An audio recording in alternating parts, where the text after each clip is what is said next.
Hello दोस्तों, टैक्साजेन biology में आप सभी का स्वागत है। और आज का प्रैक्टिस सेट हम लोग शुरू करते हैं। आज भी 10 क्वेश्चन है बायोलॉजी के और ये सारे क्वेश्चन एनसीईआरटी के हैं। आज का दिन बहुत बहुत बहुत इम्पॉर्टेंट है बच्चों, क्योंकि आज मदर्स डे है और आई होप आप सभी ने अपनी अपनी मदर्स को ज़रूर विश किया हो। तो चलिए शुरू करते हैं हम लोग आज का प्रैक्टिस सेट। देखते हैं पहला क्वेश्चन हम लोगों से क्या पूछा जा रहा है। Urine of a human suffering from diabetes insipidus is urine of a human suffering from diabetes insipidus is option A concentrated with glucose, option B concentrated without glucose, option C watery with glucose, option D watery without glucose। जल्दी से बताइए, urine of a human suffering from diabetes insipidus is क्या होगा। तो जो human diabetes insipidus से सफ़र कर रहे होते हैं उनका यूरिन का कैसा नेचर होता है। Concentrated with glucose, concentrated without glucose, watery with glucose और वाटरी विदाउट ग्लूकोज। जल्दी से बताइए। तो इस क्वेश्चन का जो सही जवाब है वो है option number D, that is watery without glucose. तो आपको पता है कि जो डायबिटीज इंसिपिडस है that is cause due to deficiency of ADH hormone, है ना, एंटी डायूरेटिक हार्मोन। और इस केस में हम लोग क्या देखते हैं कि जो यूरिन है वो कैसा होता है, वाटरी होता है, डाइल्यूटेड होता है और विदाउट ग्लूकोज होता है। चलिए दूसरा क्वेश्चन हम लोग देखते हैं। Second, glenoid cavity is found in. Glenoid cavity किस में पाया जाता है। Option A pelvic girdle, option B skull, option C pectoral girdle और ऑप्शन डी स्टर्नम। जल्दी से बताइए इसका सही जवाब क्या होगा। Glenoid cavity is found in pelvic girdle, skull, pectoral girdle और स्टर्नम। तो आप देखेंगे कि glenoid cavity is found in option number C, that is pectoral girdle. Yes, ये जो पेक्टोरल गर्डल है इसमें प्रेजेंट होता है ग्लिनॉइड कैविटी, जिसमें ह्यूमरस का हेड आर्टिकुलेट कर रहा होता है। तो ये हमारे हैंड, हमारे शोल्डर में आप देखेंगे कि ह्यूमरस जो हमारा फर्स्ट बोन है उसका हेड आर्टिकुलेट कर रहा होता है। उस कैविटी का नाम है ग्लिनॉइड कैविटी। चलिए नेक्स्ट हम लोग देखते हैं। Elbow joint is an example of. Elbow joint किसका एग्जाम्पल है। Option A hinge joint, option B gliding joint, option C ball and socket joint, option D pivot joint. जल्दी से बताइए। Elbow joint is an example of. Option A hinge joint, option B gliding joint, option C ball and socket joint, option D pivot joint. तो आप देखेंगे इस question का जो सही जवाब है वो है option number A, that is hind joint. Yes, elbow joint is a very good example of hind joint. चलिए नेक्स्ट हम लोग देखते हैं question number 4। The cochlea of ear contains. Year में प्रेजेंट जो कॉक्लिया है, जो स्नेल के जैसा, स्नेल के शेल के जैसा जिसका स्ट्रक्चर होता है, उसमें क्या कंटेन किया होता है। Option A perilymph, option B aqueous humour, option C perilymph and endolymph, option D only endolymph. तो जल्दी से बताइए इसका सही जवाब क्या होगा। The cochlea of ear contains perilymph, aqueous humor, perilymph and endolymph and option D only endolymph. तो आप देखेंगे इसका सही जवाब है option number C, that is perilymph and endolymph. चलिए नेक्स्ट आ जाते हैं क्वेश्चन नंबर 5 और देखते हैं क्वेश्चन नंबर 5 हम लोगों से क्या पूछा जा रहा है। विच of the following is devoid of blood supply. आपको बताना है इनमें से कौन में ब्लड का सप्लाई नहीं होता है, devoid of blood supply. Option A retina, option B choroid, option C cornea, option D scleroid. जल्दी से बताइए, स्क्लेरॉइड, कॉर्निया, कोरोइड, रेटिना, है ना। Which of the following is devoid of blood supply. Option A आपको बताया गया है retina, option B है कोरोइड, ऑप्शन सी है कॉर्निया, ऑप्शन डी है स्क्लेरॉइड। तो इस क्वेश्चन का जो सही जवाब है वो है option number C, that is cornea. तो याद रखें, cornea does not contain any blood vessels, so there is no blood supply and that's why cornea can be easily transplanted, है ना। कॉर्निया का ट्रांसप्लांटेशन इसीलिए इजी होता है because there is no blood vessels, there is no blood supply। Okay चलिए next आ जाते हैं क्वेश्चन नंबर 6, जो कि बहुत ही आसान सा क्वेश्चन आपसे पूछा जा रहा है। The term terror of Bengal is used for. तो ये जो टर्म है टेरर ऑफ बंगाल, ये किसके लिए इस्तेमाल किया जाता है?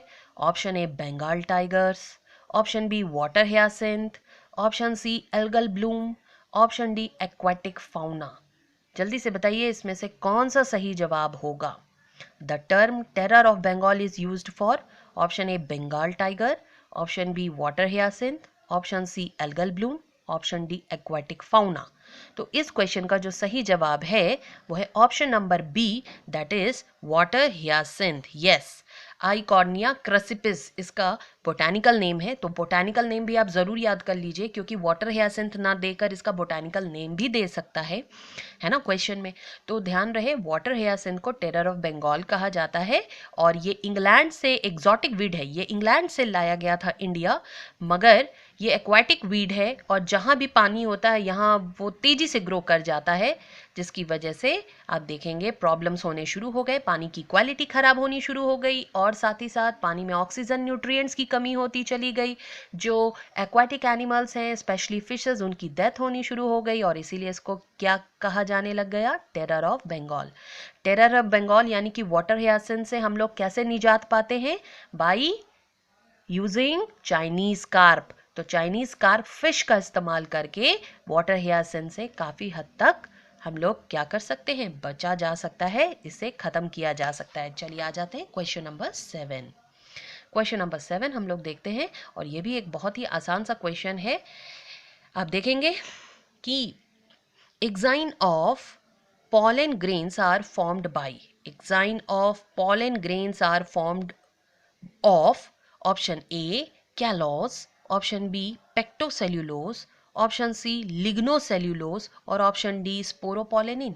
जल्दी से बताइए exine of pollen grains are formed of callose, pectocellulose, lignocellulose और स्पोरोपोलेनिन। तो आप देखेंगे कि इस क्वेश्चन का जो सही जवाब है वो है option number D, that is sporopollenin.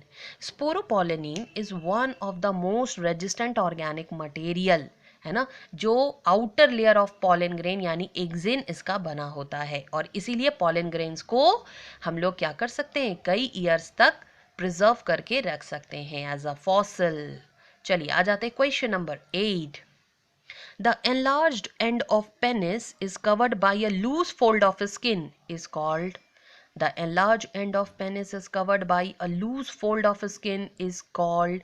तो इसका क्या नाम है? Option A glans penis, option B foreskin, option C hymen, option D urethral meatus. जल्दी से बताइए। The enlarged end of penis is covered by a loose fold of skin is called glans penis, foreskin, hymen और urethral meatus। तो आप देखेंगे इस question का जो सही जवाब है वो है option number B, that is foreskin. ये जो लूज स्किन है, लूज फोल्ड ऑफ स्किन है, उसको कहते हैं फोर स्किन, या फिर इसका एक और नाम भी आ सकता है आपको, prepuce.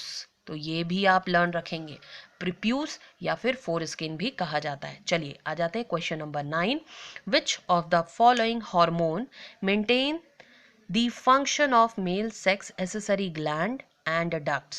Which of the following hormone maintains the function of male sex accessory gland and ducts?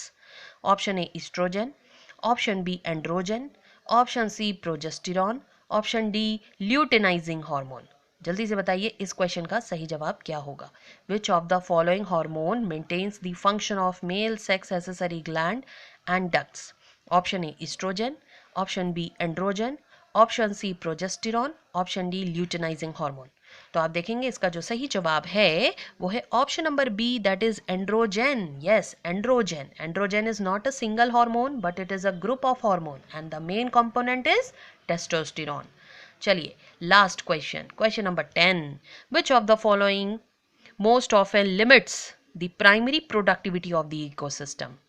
Which of the following most often limits the primary productivity of the ecosystem?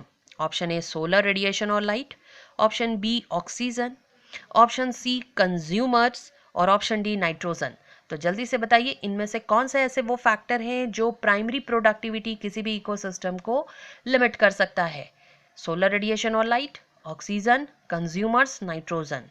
तो बहुत ही आसान सा क्वेश्चन है और आप देखेंगे इसका सही जवाब है option number A, that is solar radiation और लाइट, है ना। तो यहाँ पर ये हमारा प्रैक्टिस सेट का 10 क्वेश्चन फिनिश होता है। आई होप आपका आज का प्रैक्टिस सेट में भी ज़्यादा से ज़्यादा क्वेश्चन आप सॉल्व कर पाए हो, मैक्सिमम मार्क्स आया हो। मार्क्स जो भी आए मुझे कमेंट बॉक्स पे ज़रूर बताएं। और बच्चों, आज के दिन ज़रूर अपनी मदर्स को खुश रखने की कोशिश करें, क्योंकि हर दिन तो मदर का होता है, मगर एक दिन स्पेशल हमारी मदर्स के लिए होता है। और जमकर पढ़ाई करें और इस बार तो नीट क्वालिफाई करने की पूरी कोशिश करें। अब देखिए, नीट क्वालिफाई हो चाहे नहीं हो, अपनी तरफ से पूरी मेहनत करें और एकदम ईमानदारी से मेहनत करें। तो चलिए मिलते हैं हम लोग कल with new practice set, with new questions and with new challenge. चलिए, तो आज के लिए यहीं तक, कल मिलते हैं। Thank you.